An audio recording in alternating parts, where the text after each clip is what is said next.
Oh! Kita nyo, kala nyo hindi ko kayo masusundan ha? Parang nakasunod dito. Eh, nag-Mayday yan si Kiling Nag-Mayday.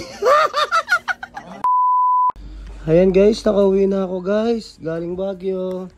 So tara, ang sarap dito sa amin. Tao po. Ayan na. Hi mine. Pagod ako. Nakauwi ko lang galing Baguio. Damit ko yan. Ano, pakipalitan. Pakipalitan ng bago mine. Bakit? Alis ako eh. Punta akong Baler naman. Ano? Nagpipilipin loop ka ba? Hindi. Magsiswimming lang sa dagat. Nagkikrave ako sa dagat. Kaya gusto ko mag-swimming sa dagat. Alis na ako ha. Kakauwi mo lang, tapos aalis ka na naman. Ano magpayagan? Eh, dito na ako sa Baler. So, tataga lang ha. May kulang eh. Sila kuya. Asan kaya dito yun? Hanapin natin guys. Eh, driver ko. Galing mag-driver ya. Siyempre. Galing pre. Basic lang. Sila kuya, hanapin natin. Siyempre kailangan kasama ang buwisit na kapatid pagka mag-e-enjoy. Kailangan may kasama kang stress. Ito yung kwarto nila.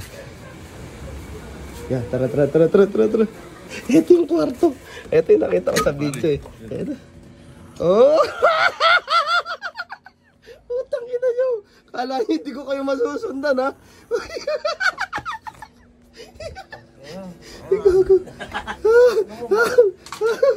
Anong oras na pre? Anong oras na? Alas 6. Alas 7. Alas 7 na.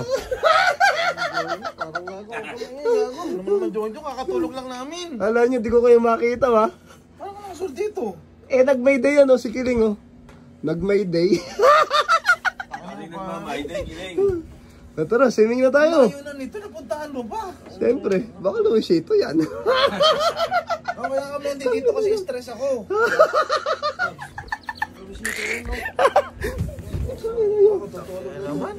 Tara. Oo, tara, swimming tayo. Lapit lang pala nito. Makatulog lang namin, nag-inuman kami. Kala niya, di ko kayo masundan ha. Napakalapit ko talaga. Huwag kasi kayo magmamayday. So guys, papakita ko sa inyo kung gaano kaganda ang tinuluyan namin dito sa Dipakulaw. Let's go.